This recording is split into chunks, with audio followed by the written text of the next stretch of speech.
안녕하세요. 로고스 나정 변호사입니다. 아파트 관리업체가 변경되는 경우에 기존의 관리업체에 이제 고용되어서 일을 하고 있던 근로자들이 새로운 관리업체에 고용이 승계가 되는 경우도 있지만 그렇지 않은 경우들도 있습니다. 이제 이때 고용이 승계되지 않은 근로자가 기존 업체와 체결했던 이 근로계약이 이제 종료된 경우에 있어서 이 해고에 대해서 다툴 수 있느냐, 이 해고가 정당한지 아닌지는 이제 판단을 해봐야 아는 거죠. 근데 일단 이 계약이 이제 일단 종료가 된 상태에서 이것을 다툴 수 있는 소액 이익이 있느냐, 이 부분에 대해서 이제 다툼이 있는데 이에 대해서 이제 최근에 대법원 판결이 나와서 한번 소개를 해드리도록 하겠습니다. 이 사안에서 관리업체는 C회사였습니다. 기존에 A 아파트 입주자 대표회의와 2014년 12월경 계약기간을 2014년 12월 16일부터 2년간으로 해서 이제 이 아파트의 그 관리 계약을 체결했습니다. 그래서 이제 관리를 위탁을 받아서 이제 일을 했어요. 그래서 이제 이때 관리업체 C사가 A 아파트를 관리하는 사이에 B라는 사람이 이 C회사와 근로계약을 체결하면서 근로계약 기간을 2016년 12월 31일까지로 정하고 같은 날부터 A 아파트에서 관리소장으로 근무를 했습니다. 이 처음에 근로계약은 3개월 약간 넘는 기간의 이제 짧은 계약 기간이었어요. 그런데 그 후에 이제 C사와의 관리 계약이 종료되자 A 아파트 입주자 대표회의는 관리 업체를 변경해서 D사와 2017년 2월 1일부터 2019년 1월 31일까지로 하는 또 새로운 위탁 관리 계약을 체결했습니다. 그래서 관리 업체가 변경이 되었어요. 그런데 이렇게 변경이 되는 과정에서 B 소장에 대해서는 고용 승계가 되지 않았습니다. 그리고 B 소장은 원래 고용 계약은 2016년 12월 31일까지였는데 2017년 2월 1일 전까지는 계속 관리소장으로 일을 하고 있었어요. 왜냐면 그날 2월 1일부터 이제 D사로 업체가 변경이 되었으니까 그 전까지는 일단 일을 하고 있었던 거예요. 그렇게 되고 나서 이제 2월 1일 이후부터는 이 아파트 관리소장으로 근무를 하지 않게 되었습니다. 고용 승계가 되지 않았기 때문에. 그렇게 되자 이제 B 소장이 2017년에 3월에 서울지방노동위원회에 새로운 업체인 D사, 그리고 A 아파트 입주자 대표회의, 그리고 기존 업체인 C사를 피신청인으로 해서 원직 복직과 해고 기간, 해고는 2017년 2월 1일부터 당한 거겠죠? 그래서 그때부터의 이제 해고 기간에 대한 임금 상당액의 지급을 구하는 부당해고 구제 신청을 하였습니다. 기존의 근로계약이 2016년 12월 31일까지 되어 있는데 그 후에도 일을 하고 있었다는 것은 근로계약이 갱신이 되었다는 말이겠죠. 그런데 갱신 계약이 뭔가 서면으로 체결이 되지 않았다면 이제 묵시적 갱신인 것이고, 서면으로 체결이 됐다면 이제 제대로 형식적으로 명확한 의사 표시에 의해서 이제 갱신이 된 거라고 할 수 있습니다. 그 상태에서 이제 2월 1일에 그만 일하라, 2월 1일부터 그만 일하라는 통보를 받았겠죠. 언제 받았는지 모르겠지만, 그러면 이제 이 사람이 해고를 당한 거잖아요.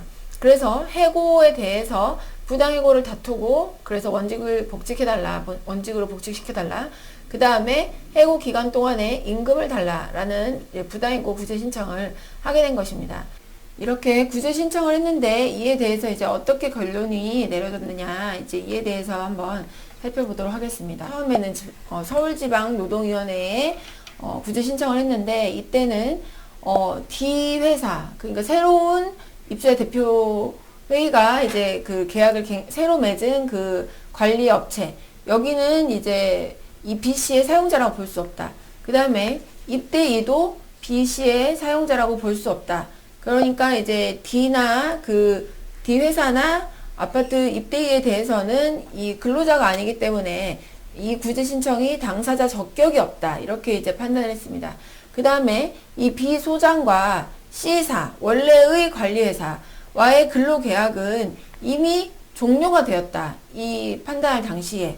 그래서 이 구제 신청에서 원직 복직으로 뭔가 결론을 내려주려고 하더라도 근로계약이 이미 종료가 되었기 때문에 원직 복직이 불가능하다. 그래서 원래의 관리업체인 C사에 대한 구제 신청은 기각한다. 이제 이렇게 판단을 내렸습니다. 이제 그래서 이제 이분이 다시 이제 불복을 했어요. 그래서 이제 재심 판정을 청구를 했습니다. 신청을 했습니다. 그런데 중앙노동위원회에서도 이제 같은 이유로 이제 이 재심 판정에 재심의 청구에 대해서도 이제 기각을 했어요. 그러자 이제 이 B 씨가 재심 판정의 취소를 구하는 행정소송을 제기하게 된 것입니다. 이제 이 행정소송이 1심부터 이제 이루어졌겠죠. 1심에서는 이제 뭐라고 판단을 했느냐? 근로계약은 2016년 12월 31일에 기간이 만료된 것은 맞다. 그런데 2017년 1월 1일부터 묵시적 갱신이 되었다.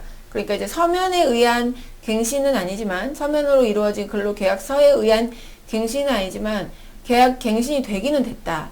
그런데 문제는 원고 그 B씨의 사용자, 그러니까 B씨를 고용한 사람이 고용한 회사가 C회사인지 아니면 입대인지 누구인지는 상관없이 이미 이 재판을 마칠 당시인 변론 종결일 당시에는 2019년 4월 3일이었어요. 변론 종결일이. 그러면 보통의 이제 근로계약은 이제 일반적으로는 처음에 이제 맺을 때 이제 1년 이렇게 맺는 경우들이 많이 있어요. 그리고 그 후에 이제 기간에 정함이 없이 이제 이 갱신이 되는 경우에, 그런 경우는 이제 묵시적 갱신이 되는 경우에는 기간에 정함이 없는 계약으로 이제 보게 됩니다. 그리고 이제 뭐 기간제 근로자 같은 경우에 2년 이상이 이제 근로계약을 맺어서 이제 연장이 되면서 근로를 하게 되는 경우에는 이제 갱신 기대권이 인정이 되게 되죠. 그래서 그런 경우에 이제 부당해고를 이제 갱신 기대권에 근거해서 부당해고라고 이제 다투는 경우들이 생기거든요. 기간이 연장이 되지 않을 때. 그런데 이 경우는 지금 묵시적 갱신이 2017년 1월 1일에 되기는 했지만 2019년 4월 3일인 변론 종결일 당시에는 이미 2년 이상이 지난 상태였습니다. 그렇기 때문에 이 상태는 이미 이 묵시적으로 갱신된 근로계약도 종료가 된 거다. 그래서 원직 복직을 할 수가 없다. 그러니까 이 재심 판정을 다툴 소의 이익이 없다. 이제 이렇게 1심에서 판단을 했습니다. 그래서 이분이 또 항소를 하셨어요. 그래서 항소를 하자 이제 고등법원에서는 1심의 이유는 다 맞다. 1심에서 판단한 판결 이유는 맞고, 설사 원고를 고용한 사람이 새로운 관리업체인 D사라고 보더라도 근로계약 기간은 통상 이런 관리소장의 근로계약 기간은 이 관리업체가 아파트와 맺는 위수탁 관리 그 기간하고 같게 갑니다, 보통. 근데 그 기간이 이제 보통 2년이 되는데 그 2년과 같다고 봐야 되는데, 이 위수탁 관리 계약마저도 2019년 1월 31일에 만료가 된 거예요. 이 D사와 A 입대위와의 위수탁 관리 계약마저도. 그러니까 이 위수탁 관리 계약이 만료가 됐다면 설사 이 B씨가 D사와 고용 계약이 연장이 돼서 승계가 된 거라고 보더라도 위수탁 관리 계약이 종료가 되었으니까 근로계약도 종료된 거라고 봐야 된다. 그렇기 때문에 이 재심 판정에서 부당해고 구제를 못 해준다라고 한 것에 대해서 다툴 소의 이익이 없다. 원직 복직을 할 수 없기 때문에 그렇게 판단을 했습니다. 그런데 이분이 또 다시 대법원에까지 상고를 했습니다. 그래서 이제 대법원 판결은 다른 결론을 내렸습니다. 이에 대해서 좀 살펴볼게요. 대법원에서는 먼저 일단 부당해고를 구제를 해주기 위한 이 부당해고 구제 명령 제도라는 것은 이 근로기준법의 규정 내용, 목적, 취직 이런 것, 그리고 이 부당해고 구제 명령을 할 때 임금을 같이 지급하도록 이 해고 기간 동안에 부당해고 기간 동안에 임금 상당액을 같이 지급하도록 그렇게 구제 명령을 통상 같이 하게 되거든요. 노동위원회에서. 그러면 이런 이 법 규정의 이 규정 내용과 취지들을 고려를 한다면 근로자가 부당해고 구제 신청을 해서 해고 효력을 다투던 중에 정년이 만료됐거나 아니면 근로계약 기간이 종료가 됐어요. 계약 기간이 만료가 됐어요. 그런 경우에는 원직 복직이 안 되죠. 돌아갈 수가 없죠. 그런 경우에도 해고 기간 중에 임금은 받을 수 있거든요. 원래 직으로 복직은 할 수 없더라도. 이런 이유 때문에 임금 상당의 지급의 구제 명령을 받을 그런 이익이 있죠. 내가 원직 복직을 못하더라도 나 그동안 일을 못한 게 부당해고 때문이니까 임금 달라. 이거는 가능하거든요.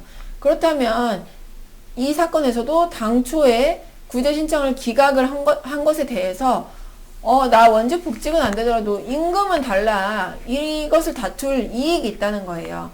그렇기 때문에 이 중노위의 재심 판정에 대해서 다툴 소액 이익이 있고, 근데 1심에서는 그 소액 이익이 없다고 본 것입니다. 그리고 항소심에서도 소액 이익이 없다고 봤죠. 그렇다고 한다면 원고를 고용한 사용자가 누구인지와 상관없이 이 근로계약의 종료로 인해서 원직 복직은 불가능하더라도 해고 기간 동안에 임금 상당액을 지급받을 필요는 있고, 그렇다면 이 사람이 부당해고인지 아닌지, 이 사람의 해고가, 그 다음에 해고 절차를 만약에 지키지 않았다면 해고 예고 기간은 30일이거든요. 그러면 최소한 해고 절차를 지키지 않았다면 그 30일간의 이제 그때는 그 해고 자체가 무효가 돼요. 절차를 지키지 않은 경우에는. 그 다음에 해고 절차를 지켰다고 하더라도 해고 사유가 인정되지 않는 경우에는 부당해고가 됩니다. 그러면 해고 기간 때문에 해고 기간 동안에 일을 못한 것에 대해서, 임금 못 받은 것에 대해서 임금을 받을 가능성이 생기죠. 그렇게 된다면 이 사람이 소를 제기했으면 그에 대해서 일단 판단을 해줘야 되는 거예요. 이 사람이 부당해고를 당한 건지 아닌지, 이 사람의 사용자가 누군지, 부당해고인지 아닌지, 그 다음에 부당해고가 맞다면 임금을 줘야 된다. 이 판단을 해줘야 되는 거죠. 만약에 부당해고가 아니면 임금도 물론 안 주면 되죠. 이에 대해서 판단은 해줘야 된다는 거예요. 그러니까 이 대법원 판단은 무조건 뭐 부당해고다 이런 결론을 내린 것은 당연히 아니지만 일단 판단해줘야 된다. 판단을 받을 소의 이익이 있다라는 것을 다툰 겁니다. 인정한 겁니다. 그래서 이분이 정말 끈질기게 상고심까지 하셨는데 정말 잘하신 거예요. 그래서 항소심으로 이제 파기환송이 됐기 때문에 거기서 다시 판단을 받아볼 가능성이 이제 생긴 거죠. 그래서 항소심에서 만약에 사용자가 누구인지를 판단을 해주고 그 경우에 부당해고가 맞다면 원직 복직은 안 되더라도 그 해고 기간 동안에 임금은 받을 수 있다. 이런 판결을 받아볼 가능성이 생긴 겁니다. 그래서 이 대법원 판결은 상당히 의미가 있는 중요한 판결이라고 할 수 있겠습니다. 그래서 비슷한 사안들이 사실 많이 있을 수가 있는데 그런 경우에 충분히 참고로 삼아서 부당해고 구제 신청을 하실 수 있고, 그 다음에 구제 신청이 기각된 경우에는 소를 제기하실 수 있다는 것을 알아두시면 도움이 많이 되실 것 같아서 소개를 해드립니다. 도움이 되시기를 바라는 마음으로 봐주셔서 감사합니다. 감사합니다.